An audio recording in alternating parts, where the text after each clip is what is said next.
It is the end of my work week and I am running on caffeine fumes. So, what a better way to end the week with a video? I wanted to show off what I'm working on, the workflows that I am using today as a developer in this modern AI world.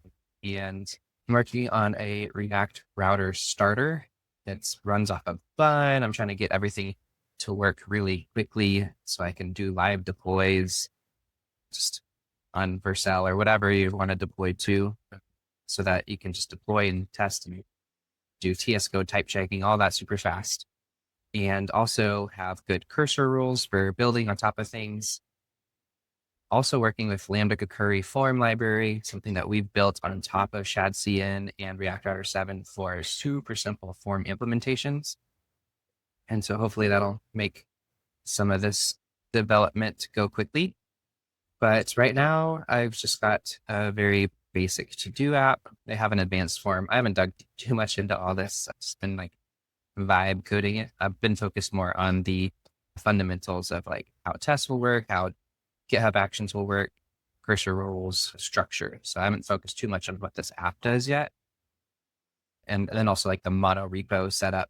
And currently you can add a to-do, you refresh, goes away. I'm not going to add a database to this. That's like a little overkill for the starter, but I do want to be able to at least save it within my browser local storage. So I'm going to go over to Slack and I'm going to say, let's explore adding local storage as a way to save our tasks, because I don't want to use a database, but I do want to be able to see my tasks and statuses get updated between page refreshes. Let's keep it simple, maybe some small utility functions, but not too much scope. Review the code for React router starter and add a linear issue to implement this work into our starter team. So what this is going to do is it's going to go and review the code that we have and think about the idea that I've created and set up a linear issue for me. So some of this is a little overkill because I probably would just work in Slack or even create it directly in Linear. But I wanted to showcase how these all work together, because it can create some pretty cool workflows. So you can do expiration in Slack, get your ideas down. And then once you have your idea down, you can work within Linear, and I'll showcase that. I'm going to pause this for now and let this work for a while, and I'll come back. It took a few minutes, not terribly long. Like I said, if I was just like vibe coding on this, I'd probably write out a little more structure and just have it code it directly. But I wanted to show this whole process. So what this is doing is it brings in the environment, sets up our cursor rules, give it some context. It went through and looked through my code base and structure as it was wanting to create a context helpful linear issue. And so here it's done that. It's created a linear issue. And if I go to my linear, I can see that in my triage here. And it included my why, summary, some data flow, which is cool. If I was actually caring about this and working on it, I'd probably want to review this and determine if it was good or not. But the flow that I want to showcase is task creation, context, gathering, execution, and then a review stage.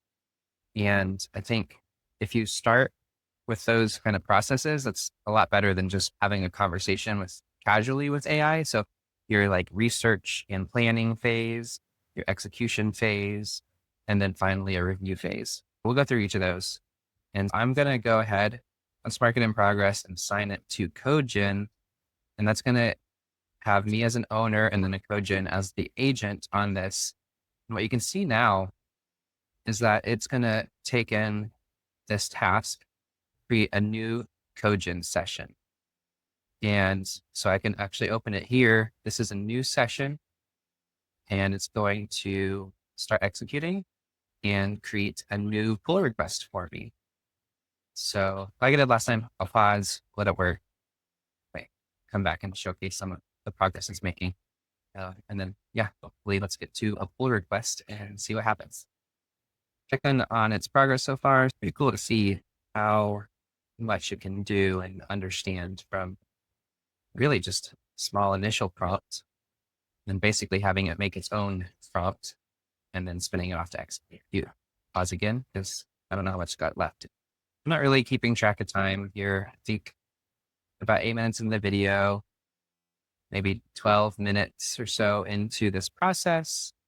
It's added a bunch of code for me. I have a new pull request I can go check out.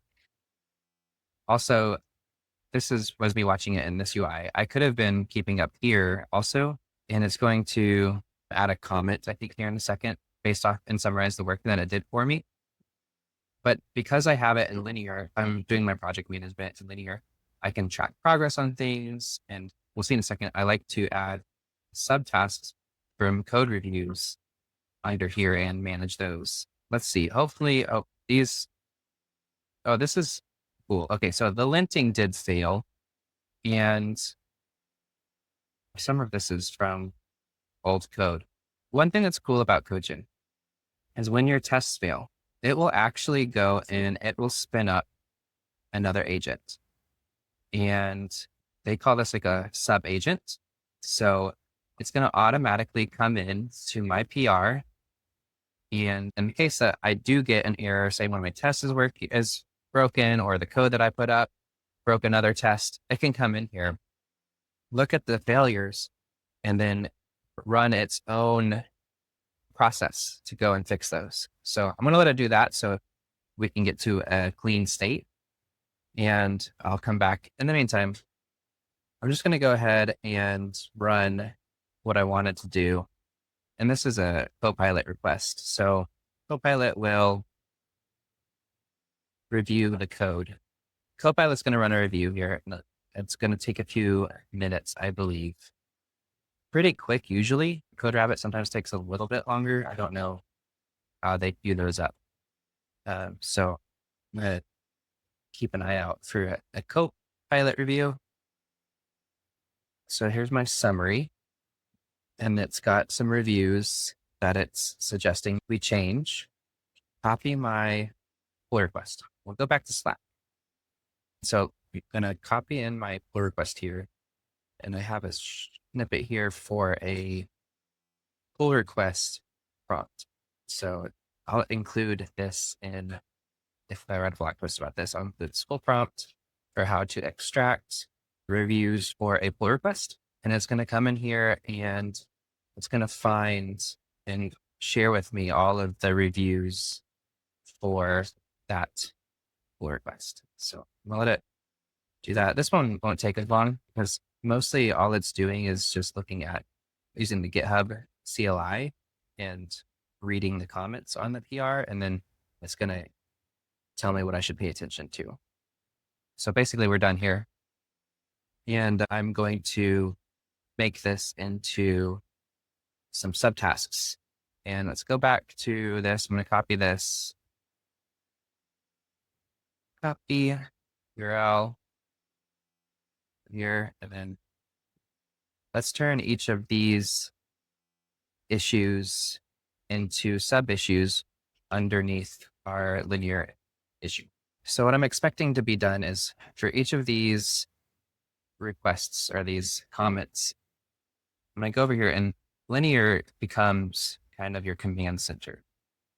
So we have this parent issue that's in progress here. So go here, boom, and then we have our review here. That's cool. So it's really neat to have this set up because they're crafting a great developer-centric experience around all this. I'm hoping when this finishes, we'll see, I think, 4 subtasks pop up. So I'll pause for a minute and skip to that. We see it created 4 sub issues, which is what I was expecting. So there are sub issues. And now I can come in here and because it had all the context, it took those comments and then it's being real smart now. Why do we want to do this? What we're doing, acceptance criteria for each of these. That's pretty cool. Now for each of these, I can basically just spin it off and have Codegen work on them. If I was really being thoughtful about my work, I would probably review all of them. I just want to show the power of how you can use Linear as a command center and have visuals and keep up to date with your little team of agents following the full process of, okay, let's pick a task. Let's do a first research and plan implementation in Linear. Let's kick it off. Let's fix the tests that were failing, even though that was a wild side journey that we went on. Then let's review the code. Let's fix the code. And then by the end of all this, I'm not going to wait for this whole thing to be done, but by the end of all this, we should have a working preview, and maybe I can post-pin that on the end of this video later. But I'm going to sign off and go enjoy my Friday evening. And I just wanted to showcase this full workflow because I think it's really cool. And I think it's a powerful way to utilize new coding agents, Codegen, GPT-5, Linear, all together to follow this process. And yeah, I hope you found it useful.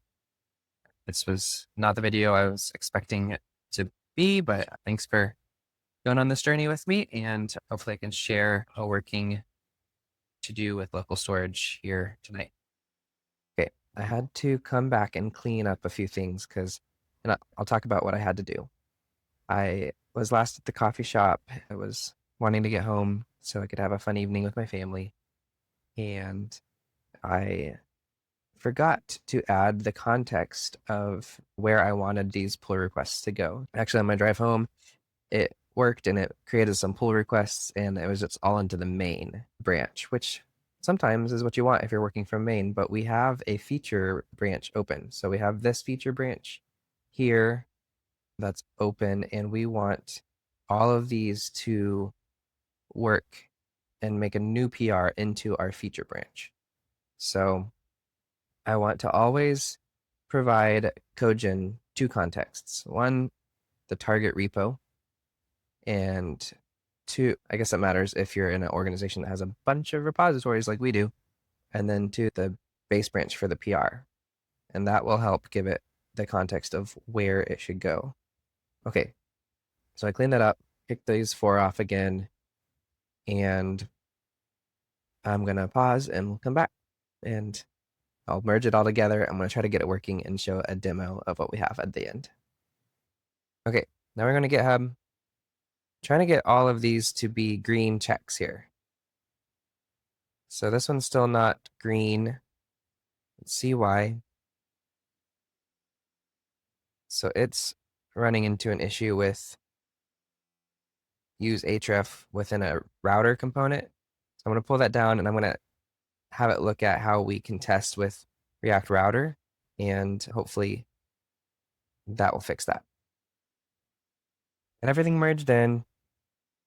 Took longer than I wanted to. I can now add a task. Oh no. Be right back.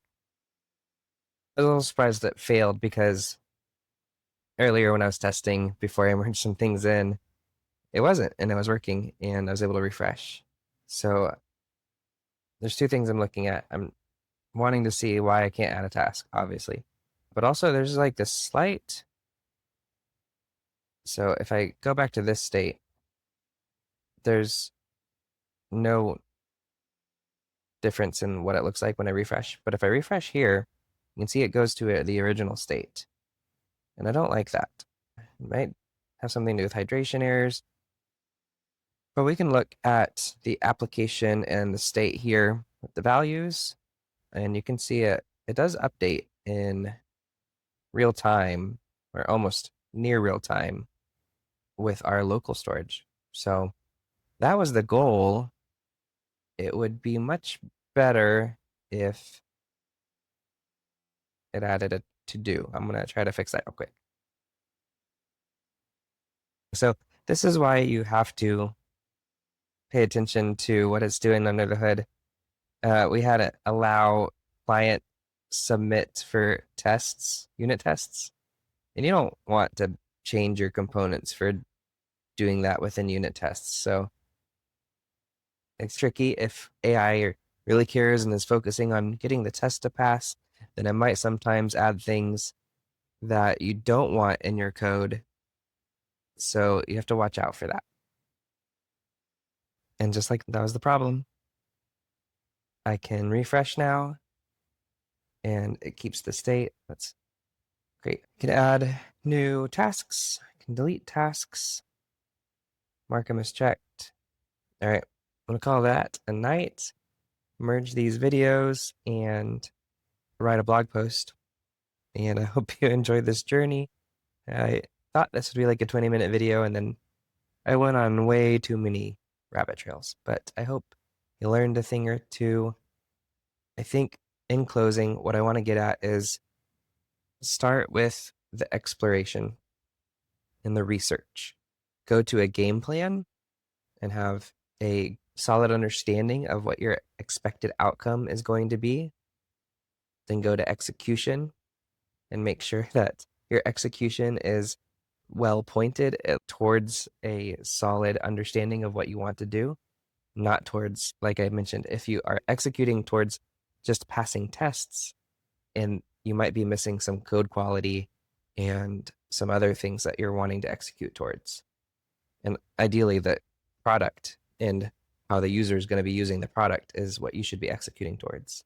And also how you can maintain and scale and work with other people. There's a lot of things to consider when working on a big project, at least. And then finally, the review step, using the tools to make sure that you're catching bugs, you're writing your tests thoughtfully, your linting and type checking is solid, and that you're not adding any security gaps. Okay, that's the full process. I don't think it matters what tools you use. Codegen's great. In the last video, I used repo prompt and I used O3 Pro. Now I could use GPT-5, and Cursor is obviously great. Warp, I love. So I like them all. Let me know if you have any tools that you like that I should try out. And yeah, just hope you learned something. Thanks.